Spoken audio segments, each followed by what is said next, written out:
Nesse Dia Internacional da Mulher, a gente vai falar sobre como equilibrar a vida diante de tantos excessos. Hoje em dia, a mulher, ela não é só dona de casa, ou até quando a gente fala o só dona de casa tem muito trabalho, né? Eu sei que tem muitas donas de casa que nos acompanham e ficam atarefadas o dia todo, porque não é fácil, viu? E tem aquelas que trabalham em casa e conciliam também um segundo, terceiro, quarto turno. Muitas vezes elas voltam do trabalho, cuidam dos filhos. Enfim, são afazeres domésticos, profissionais e não é fácil pra gente administrar tudo isso, viu? É uma rotina muito pesada, cansativa e só quem é mulher de fato sabe. Conciliar tudo isso, muitas vezes auxiliar os filhos nos afazeres escolares. Minha gente, a vida da mulher ela mudou e não é de hoje não, viu? Não é de hoje que a gente tá se transformando cada vez mais e numa verdadeira heroína. Quem vai conversar com a gente sobre esse assunto é a Eliana Ferrares, psicóloga, para bater um papo com relação a todo esse contexto que eu trouxe aqui e essa loucura do dia a dia para muitas mulheres que às vezes até se perguntam: será que eu vou dar conta? E dá conta sim, viu? Às vezes a gente fica um pouco mais fragilizada, cansada acima de tudo, mas sim, a gente dá conta. E a Eliana vai poder conversar um pouco sobre esse assunto conosco. Eliana, boa tarde, muito obrigada, viu, pela sua participação. Seja bem-vinda aqui ao Acontece. E de pronto, eu já te pergunto, esse sentimento muitas vezes de estafa é normal, né? A gente se pergunta se a gente vai dar conta realmente de tantos afazeres, porque, a lista é muito extensa. Boa tarde. Olá, boa tarde a todos que acompanham aqui. O programa Acontece. Exatamente, nós mulheres aí viemos com essa carga, né, muito grande de tarefas, de compromissos e também eu falo que a gente tem que dar conta tem uma demanda emocional muito grande, né? Porque a mulher ela ainda continua sendo o centro da família, o centro da educação dos filhos, né? O direcionamento das crianças e aí dos filhos. Isso acaba sobrecarregando muito as mulheres. E a gente tem visto esse número, né? Essa sobrecarga ainda maior depois da pandemia. Então é um ponto que a gente precisa estar atenta, né? Por quê? É importante pedir ajuda, é importante você fazer pequenos movimentos para que você realmente não caia num adoecimento psíquico, num adoecimento emocional, como, por exemplo, ter uma depressão, ter aí uma crise de pânico, ter sintomas de ansiedade graves, severos, né? E ter outras doenças aí também psicossomáticas que podem afetar não só a saúde, né, física, mas também a saúde emocional e comprometer tanto a vida pessoal quanto a vida profissional. Com certeza, eu acredito que no consultório você acaba recebendo muitas mulheres buscando ajuda, o que em partes é bom, né? Porque essas mulheres conseguiram identificar um certo problema, uma fragilidade e estão buscando ajuda. O que você observa que tem sido mais comum, principalmente com essa questão da pandemia? Antes se falava muito sobre depressão, né? E agora teve ansiedade. Eu não sei se isso também aparece com frequência no seu consultório. Sim, com certeza, né? A ansiedade tem sido um problema constante e hoje eu vejo que um outro fator muito comum é o estresse, né? Eu vejo que esse excesso trouxe para a mulher um estresse muito grande, onde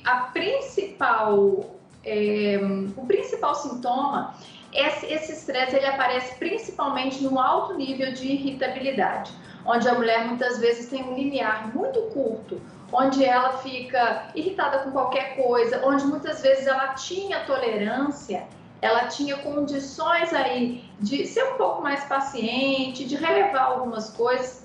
Eu vejo que hoje ela está com mais dificuldade para isso, né? Está com dificuldade para relevar, está se irritando com mais facilidade, perdendo a paciência com facilidade. Isso não só com os filhos, com as outras pessoas, mas principalmente com ela mesma. Tá tendo aí assim um nível de cobrança exagerado, um auto-julgamento muito grande. Eu ia falar contigo exatamente sobre essa questão da cobrança, né?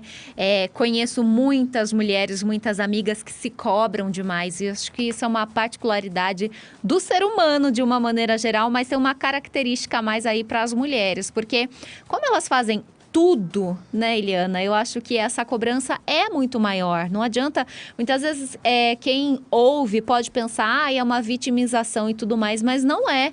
Realmente, se pensar todo esse contexto que a gente falou aqui da mulher, não só dona de casa, mas aquela que educa o filho, que sai, trabalha, faz compra, tem que se organizar com relação... Enfim, são inúmeras coisas, né? E a cobrança, sim, realmente é muito maior com elas.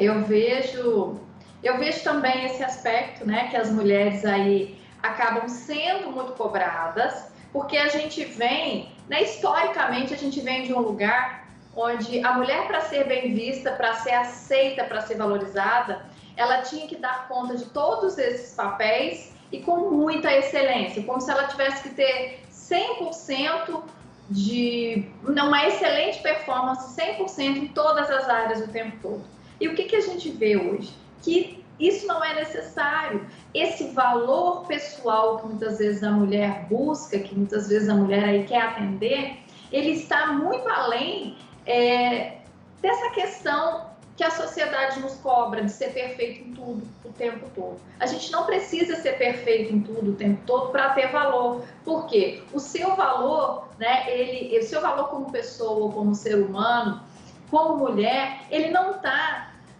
atribuído, ele não pode ser atribuído somente à quantidade, né, aquilo que você produz, mas ele precisa ser atribuído àquilo que você realmente é, as suas características internas, o seu valor, e não o quanto você produz. Então, essa associação vem sendo feita, né, na nossa cultura, associando essa noção de valor com a capacidade de produzir resultados, capacidade de consumo, e isso colocou a mulher nesse lugar, onde ela fica desenfreadamente tentando atender 100% todos os papéis, todas as expectativas externas e internas. Com certeza.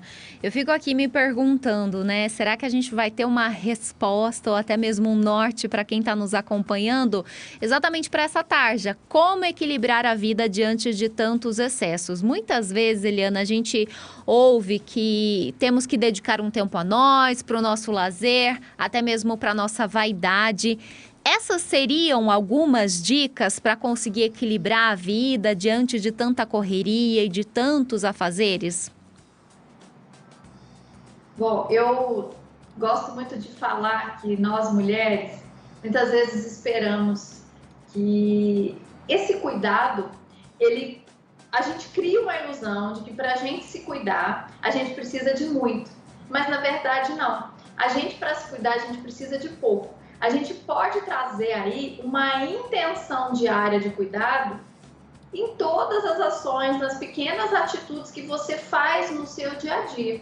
Então, por exemplo, muitas vezes a mãe, a mulher, a dona de casa, que tem tantas, né, tarefas, ela não tem, às vezes, 2 horas, 1 hora para se cuidar. Não, mas às vezes ela consegue tirar 10 minutos, 5 minutos. Então, o ponto principal aí é: não espere as tarefas terminarem, não espere você fazer todas as funções, cumprir todos os papéis do dia para depois você cuidar de você. Insira os seus cuidados, que seja, por exemplo, cuidar da sua alimentação, almoçar com tranquilidade, almoçar focada, né, realmente naquilo que você está comendo, prestando atenção, sem ficar ali já comendo e pensando o que você vai fazer depois. Muitas vezes a mulher, ela almoça junto com os filhos, às vezes está almoçando e está comendo em pé e está ajudando o outro. Não. Então, procure ter pequenos momentos para você dentro do seu próprio dia a dia. Porque às vezes a gente vê assim, a frase que eu mais escuto, a mulher fala assim: eu nunca tenho tempo, eu não tenho tempo para cuidar de mim. Bom, se você não tem tanto tempo para cuidar de você, crie tempo dentro da sua rotina. Porque esse é o grande segredo desse autocuidado. Não é você esperar que você tenha muito tempo, porque às vezes não vai ter, e a sua realidade às vezes não vai te permitir isso nesse momento. Então, crie pequenos momentos, mas momentos com muita consciência.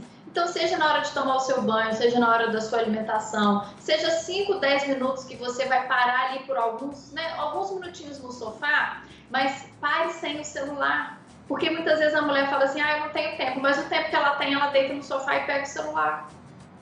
Ela senta ali e pega o celular, então não pegue o celular. Descanse a sua cabeça, feche os seus olhos. Deixe assim, aquela tarefa que não é urgente, deixe que ela espere às vezes por 10 minutos. Se você esperar 10 minutos para lavar a louça do almoço ou lavar a louça do jantar e naquele intervalinho descansar, não vai fazer diferença na rotina da casa, mas vai fazer muita diferença para você. Vai fazer muita diferença para você, no seu equilíbrio, na sua qualidade de vida. E você vai parar de se sentir a última. Vai parar de aceitar o tanto faz, porque a mulher entra muito nesse ritmo também. Para mim, tanto faz, na minha vez, tanto faz, para mim, qualquer coisa serve. Então, a gente precisa sair desse lugar que, sem querer, né, ao longo dos anos, a gente se permite colocar. Com certeza. Ó, tá chegando aqui um depoimento da nossa audiência, uma ouvinte que não quer se identificar. Ouvindo você falar, ela tá dizendo que ela sente muito no dia a dia que ela se doa demais para os outros e que ela não tem tempo para ela e não vê aí essas alegrias do dia a dia. Talvez essa seja uma observação pequena mesmo e dentro desse contexto todo que você falou, por quê?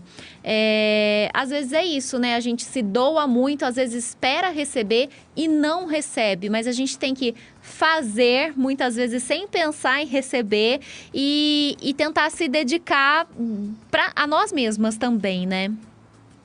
A mulher, ela traz essa tendência, né? Culturalmente, nós recebemos essa educação, onde a mulher iria receber do homem, principalmente, do companheiro, das pessoas que estão ao lado dela, esse cuidado, como se ela tivesse que dar o cuidado e esperar que ela recebesse isso. A famosa historinha que a gente ouvia lá na nossa infância do príncipe encantado. Espera que quando você encontrar o príncipe, ele vai te trazer. Então, isso a gente já sabe que é uma ilusão, que a realidade não é essa. Então, a minha dica para essa, né, para essa ouvinte aí, para essa telespectadora que acompanha, é que você pare de esperar receber do outro aquilo que você deseja para você. Então, você precisa começar lentamente, em pequenos passos, a construir na sua vida aquilo que você deseja receber, sem esperar que o outro te traga isso. Porque senão você está sempre dando, né, excessivamente